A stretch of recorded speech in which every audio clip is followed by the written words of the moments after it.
He was sleeping under a bridge, ignored by everyone who passed by. Two little girls were about to change his life forever. But what happened next left an entire city speechless. This is the story of how one act of kindness revealed a truth that no one saw coming. Get ready, because this journey will change the way you see humanity. Thomas Reed wasn't always homeless. There was a time when he had a home, a family, a purpose. Born in a small town in Ohio, Thomas grew up in a modest household. His father worked at a steel factory. His mother was a school teacher. They didn't have much, but they had love. Thomas was different from other kids. While his friends played sports and chased girls, Thomas spent his afternoons at the local library, reading everything he could find about philosophy, history, and human nature. He was quiet, observant, always wondering about the deeper meaning of things. His teachers called him gifted. His classmates called him weird. At 17, Thomas enlisted in the army. Not because he wanted to fight, but because he wanted to serve, to be part of something bigger than himself. He spent 6 years in the military, including 2 tours in Iraq. He saw things no human should see. He lost friends in explosions that haunted his dreams. He carried bodies of soldiers who were laughing with him just hours before. When he returned home at 23, Thomas wasn't the same person. The nightmares came every night. The sounds of explosions echoed in his mind during the day. He tried to reintegrate into civilian life. Got a job at a warehouse, rented a small apartment, but the war lived inside him. He started drinking to silence the screams in his head. First, just at night, then during the day. Within 2 years, he lost his job. Within 3 years, he lost his apartment. His family tried to help, but Thomas pushed everyone away. He felt like a burden, like a broken man who didn't deserve their love. At 28, Thomas Reed found himself on the streets of Chicago. He had a backpack with a few clothes, a blanket, and a worn copy of Marcus Aurelius's Meditations that his mother gave him before she died. He slept under bridges, in abandoned buildings, anywhere he could find shelter. People walked past him every day as if he were invisible. Some looked at him with pity, others with disgust, most with complete indifference. But Thomas never begged. He had his pride, broken as it was. He collected cans, did odd jobs when he could find them, and spent his evenings reading his book under streetlights. In his mind, he repeated the words of Marcus Aurelius, "You have power over your mind, not outside events. Realize this, and you will find strength." Thomas held onto those words like a lifeline, even when everything else had slipped away. It was a cold November evening when everything changed. Thomas had found a spot under the Lake Street Bridge, his usual place. The wind cut through his thin jacket, and he wrapped his blanket tighter around his shoulders. The city was alive with lights and sounds, people rushing home to warm dinners and comfortable beds. Thomas had just closed his eyes when he heard something that made his blood run cold. Crying. Not just any crying, but the desperate, terrified sobbing of children. He opened his eyes and saw 2 little girls, no more than 7 years old, standing near the edge of the bridge. They were identical twins, wearing matching pink coats that were too thin for the weather. They were holding hands, tears streaming down their faces, looking around frantically.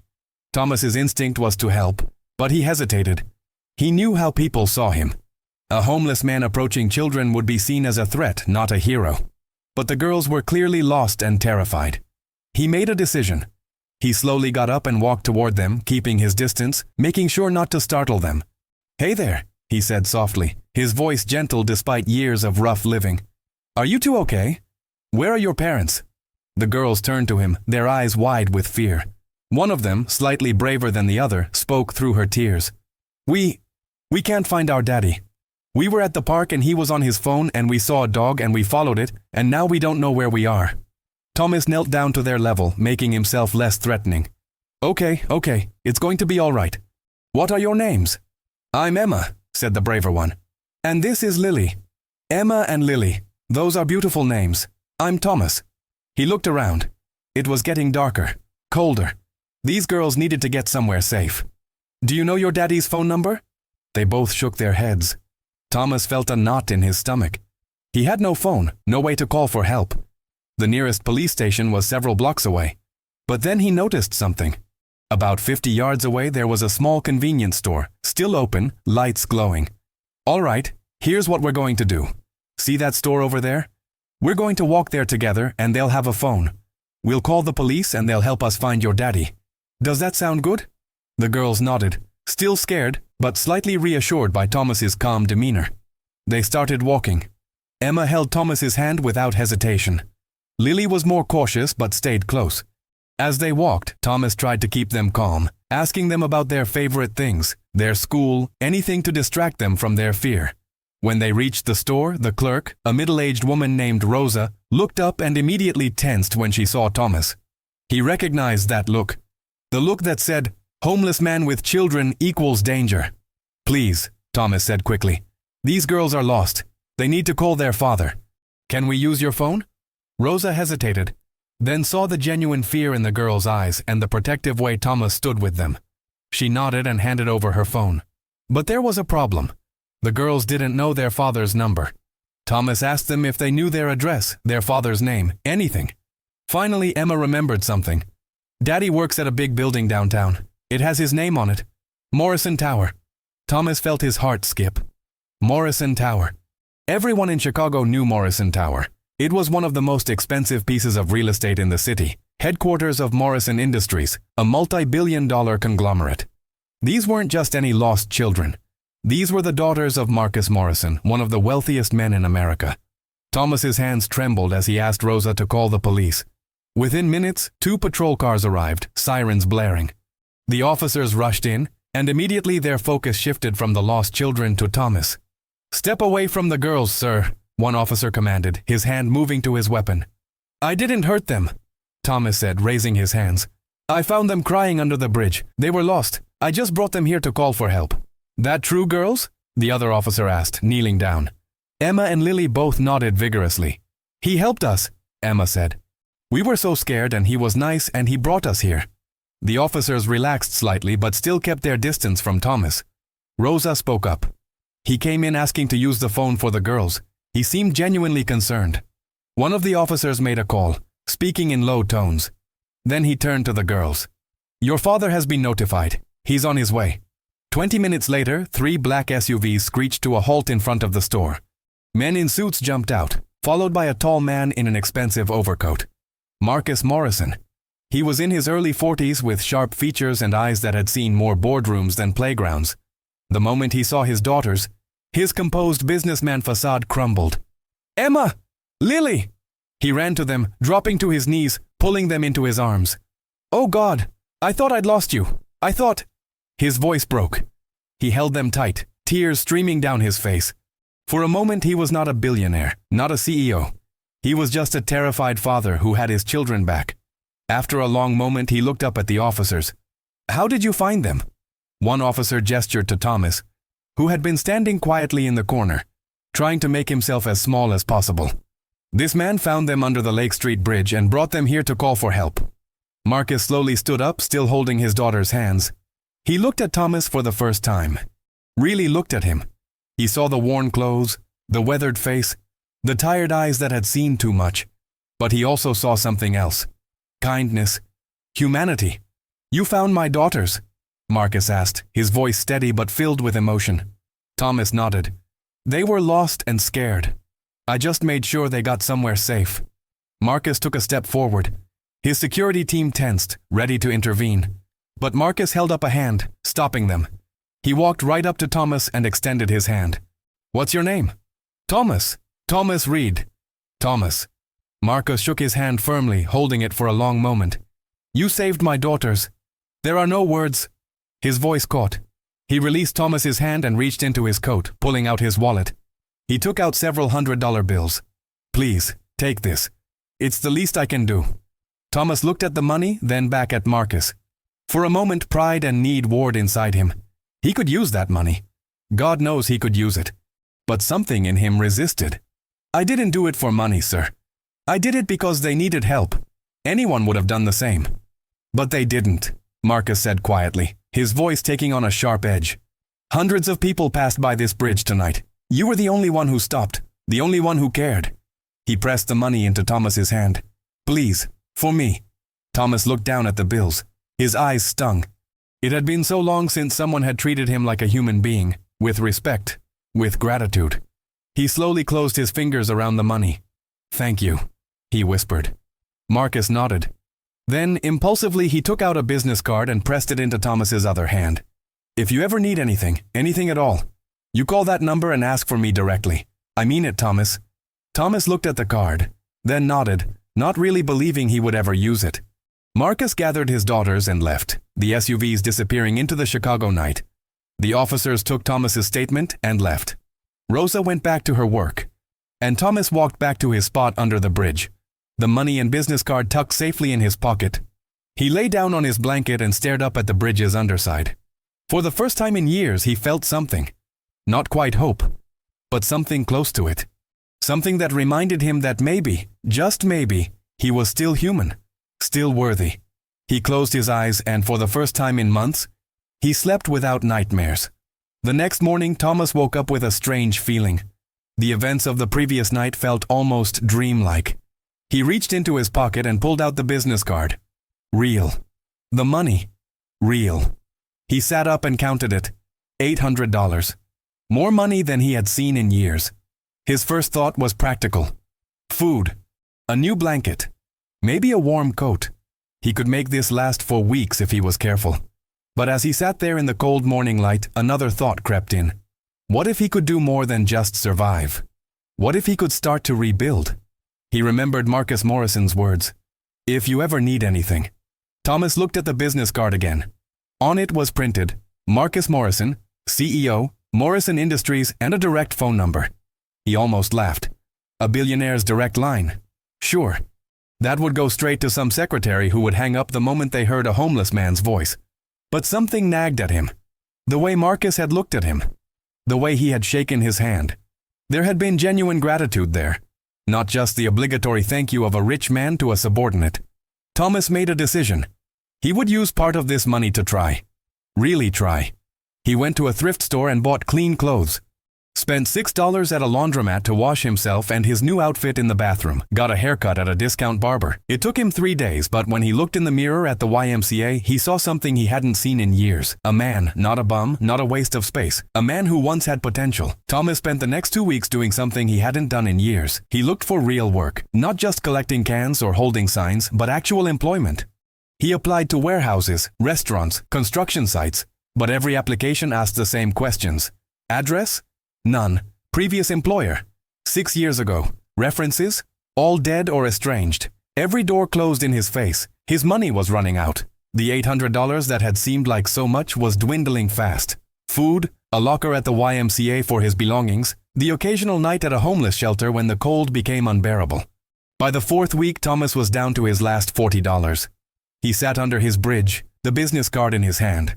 He had been carrying it everywhere, a talisman of that strange night. He turned it over and over in his fingers. Pride had kept him from calling. The belief that he should solve his own problems. But pride doesn't keep you warm. Pride doesn't fill your stomach. And maybe, just maybe, asking for help wasn't weakness. Maybe it was wisdom. Thomas walked to a payphone, one of the few left in the city. His hands shook as he dropped in the coins and dialed the number. It rang 3 times. A professional female voice answered, Morrison Industries, Mr. Morrison's private line. How may I help you? Thomas almost hung up. Then he forced himself to speak. My name is Thomas Reed. I met Mr. Morrison a few weeks ago. He told me to call if I needed anything. There was a pause.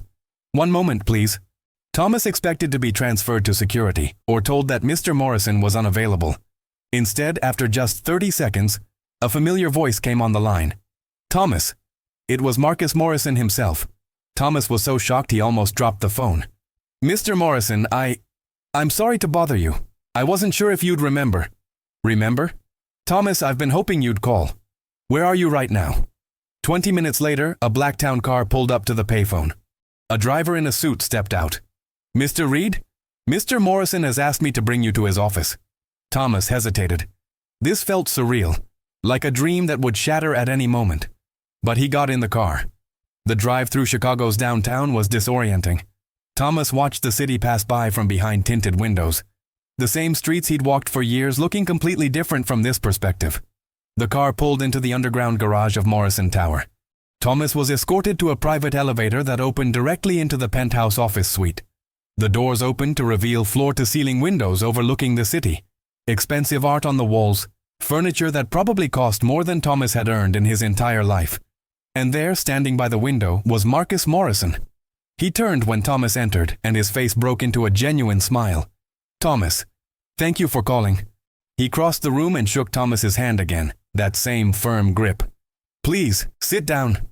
They sat in leather chairs that were more comfortable than any bed Thomas had slept in for years. Marcus leaned forward. I'm going to be direct with you, Thomas. For the past month, I haven't been able to stop thinking about that night. About the fact that my daughters could have frozen to death.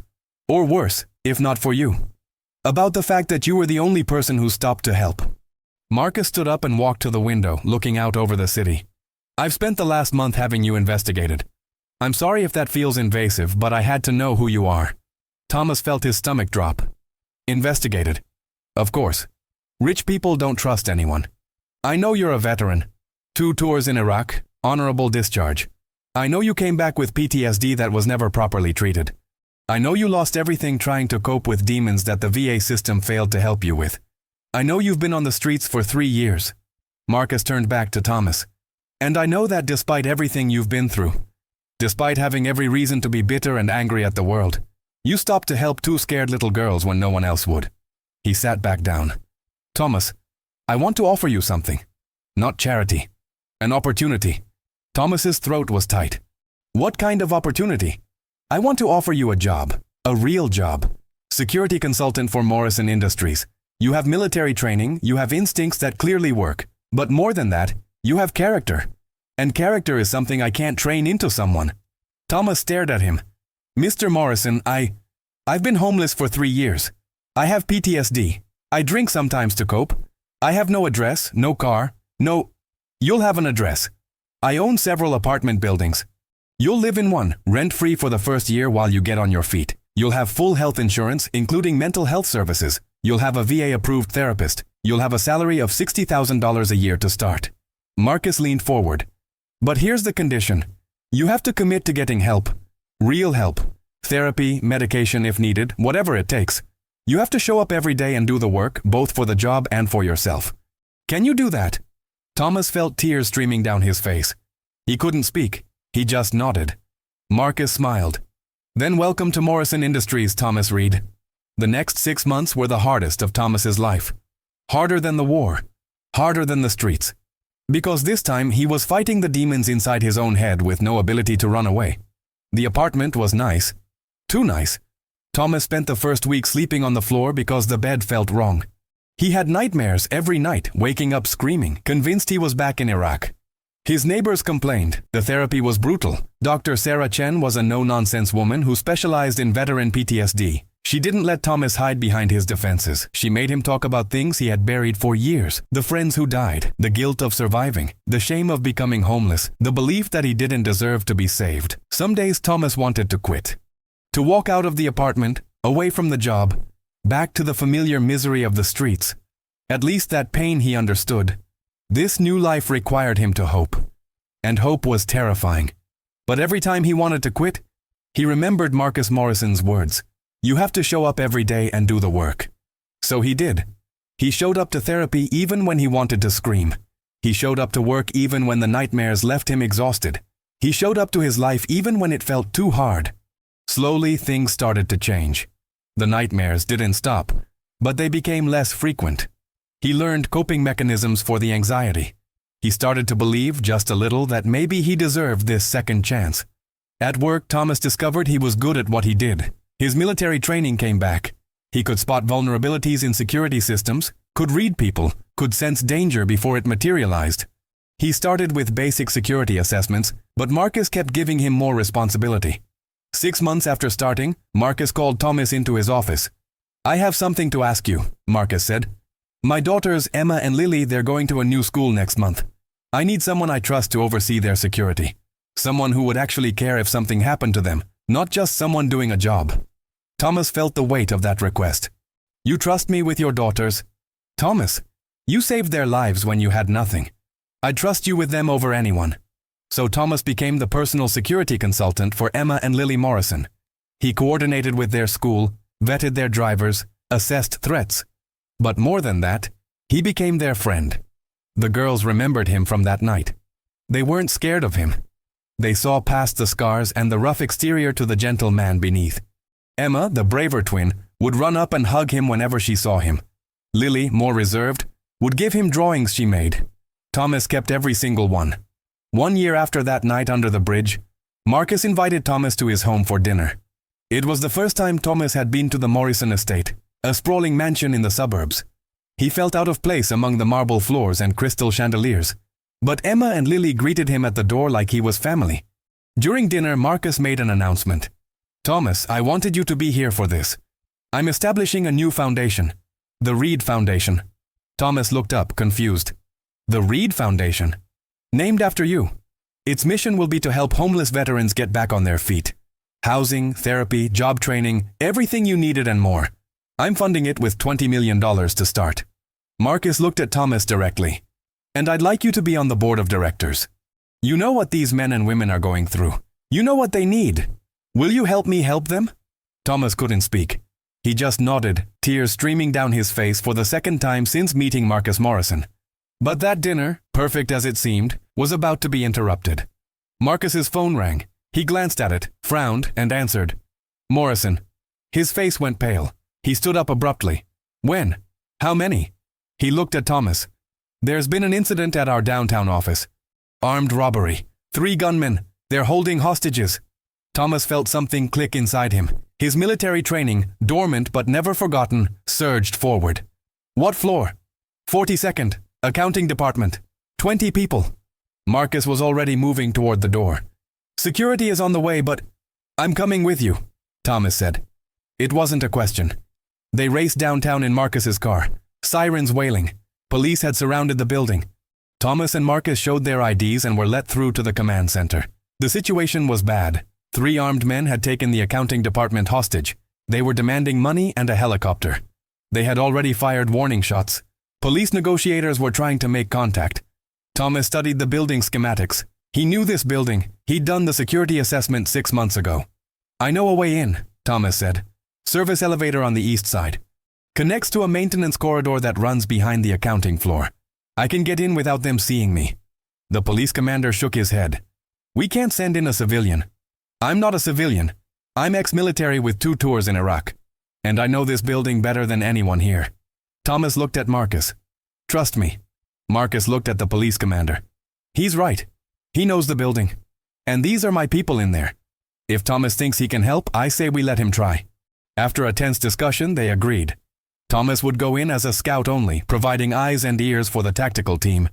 But as Thomas entered that service elevator, he knew he might have to do more than just observe. The maintenance corridor was dark and narrow. Thomas moved silently, every sense alert, his military training taking over completely. The scared homeless man was gone. In his place was Staff Sergeant Thomas Reed, and he had a mission. He reached an access panel behind the accounting department. Through a small gap, he could see the situation.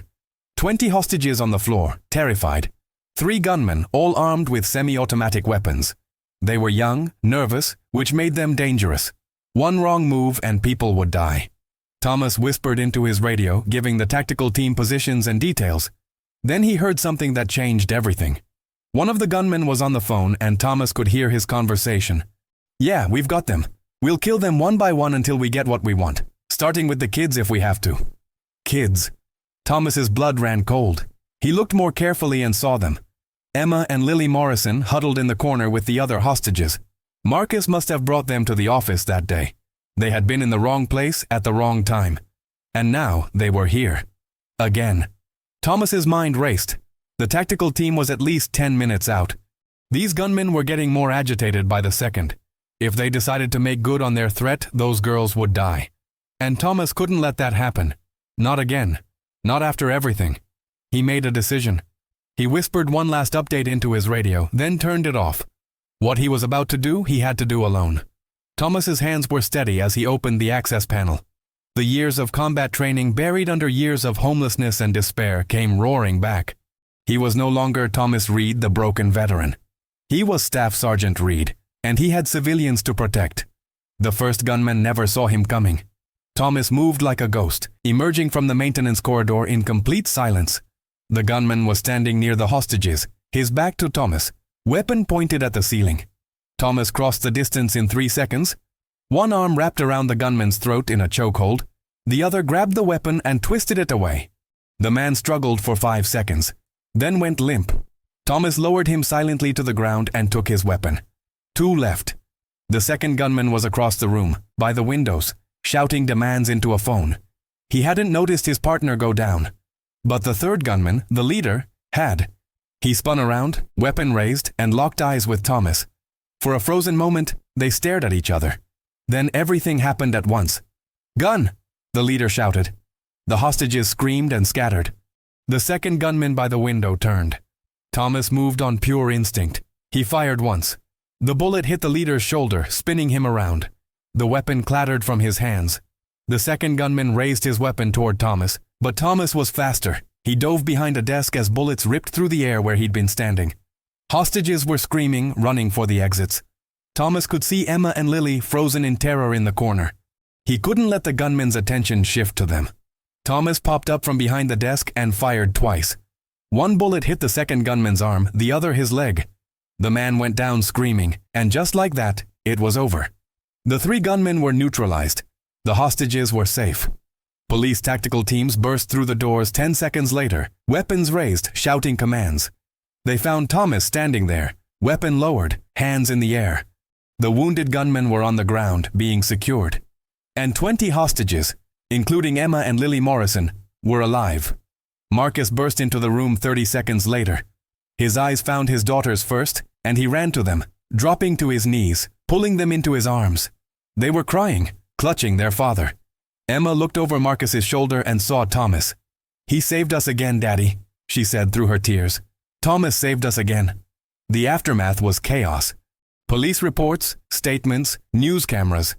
The story was everywhere within hours. Homeless veteran turned security consultant saves 20 hostages. Thomas hated the attention. He'd done what needed to be done, nothing more. But the public saw something else. They saw redemption. They saw heroism.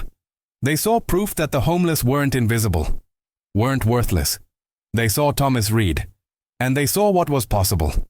Marcus Morrison saw something else. He saw a man who had saved his daughters twice. A man who had gone from sleeping under bridges to putting his life on the line for others. A man who embodied everything Marcus believed success should mean: loyalty, courage, and an unshakable moral compass. 2 weeks after the incident, Marcus called Thomas into his office once again. "Thomas, I have a proposal for you. I want you to be the director of security for all Morrison Industries. Every building, every operation, every event. Salary of $200,000 a year, full benefits, company car. You'd oversee a team of 50 security professionals." Thomas stared at him. "Marcus, that's too much. I don't deserve—" "Stop," Marcus interrupted. "Don't say you don't deserve it. You've earned it 10 times over. You saved 20 lives, including my daughter's. Again. You've rebuilt yourself from nothing. You've shown up every single day and done the work. If that doesn't deserve success, then nothing does." Thomas felt that familiar tightness in his throat. "I don't know what to say." "Say yes." "Yes," Thomas said. And for the first time in years, he smiled. A real, genuine smile that reached his eyes. Over the next 2 years, Thomas Reed became one of the most respected security consultants in Chicago. The Reed Foundation, which he now co-directed with Marcus, helped over 500 homeless veterans get back on their feet. Housing, therapy, job training, everything Thomas had needed and more. Thomas spoke at events, sharing his story. He visited VA hospitals, talking to veterans who were where he had been. He told them the same thing every time. "You are not your worst moment. You are not defined by your rock bottom. You have value, you have purpose, and you deserve a second chance.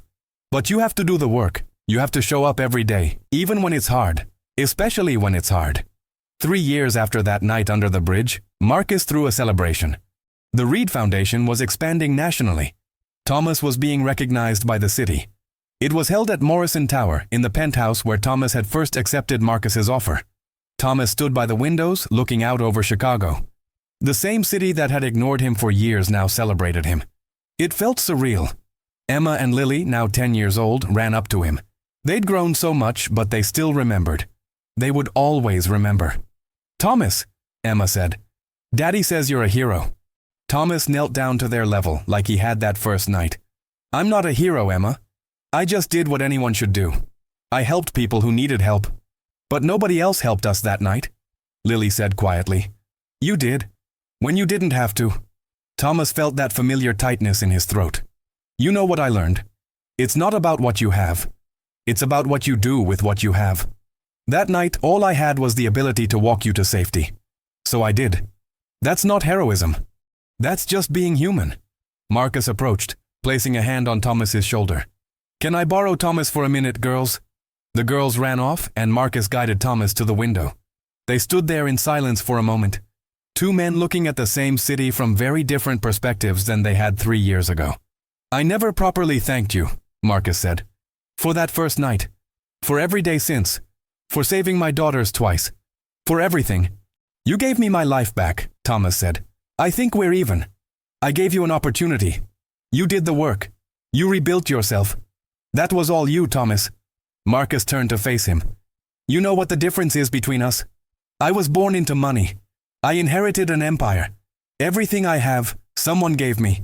You lost everything and built yourself back up from nothing. That takes more strength than I'll ever have. Thomas shook his head. You didn't have to help me. You could have given me money and walked away. But you gave me something more valuable. You gave me a chance to be someone again. To matter. They stood there. Two men from completely different worlds, bound together by two scared little girls, and one act of kindness that neither of them would ever forget. Marcus raised his glass. To second chances. Thomas clinked his glass against Marcus's. To showing up. That night, as the celebration continued, Thomas slipped out to the balcony. The city stretched out before him, millions of lights in the darkness. He thought about the man he used to be, the soldier who came home broken, the homeless man who slept under bridges, the person everyone ignored. That man was still part of him, would always be part of him. But he was more than that now. He was Thomas Reed, director of security, co-founder of a foundation helping thousands, a man who mattered, a man who made a difference, and it all started because he made one choice. To stop when everyone else kept walking. To help when it would have been easier to look away. To be human when the world had tried to strip that humanity away. Thomas looked down at the street 42 stories below. Somewhere down there was probably someone else sleeping under a bridge. Someone else the world was ignoring. He made a decision. Tomorrow he would start a new initiative. Street outreach. Finding the invisible people and giving them what Marcus had given him. Not just money. Not just charity. But a chance. A real chance to rebuild. Because Thomas Reed knew something that most people didn't. The measure of a society isn't how it treats its most successful. It's how it treats those who have fallen the furthest. And everyone, no matter how far they've fallen, deserves a chance to get back up. Friends, this story teaches us something that many people forget. The world will judge you by your appearance, by your address, by your bank account. But there is a truth that no one can take from you. Your value is not determined by your circumstances. It's determined by your choices. Thomas didn't wait for perfect conditions to do the right thing. He didn't wait until he had a home, a job, or stability. He helped those little girls when he had nothing. And that choice, that single moment of humanity, changed everything. Not just for him, but for everyone around him. Marcus Morrison had everything money could buy.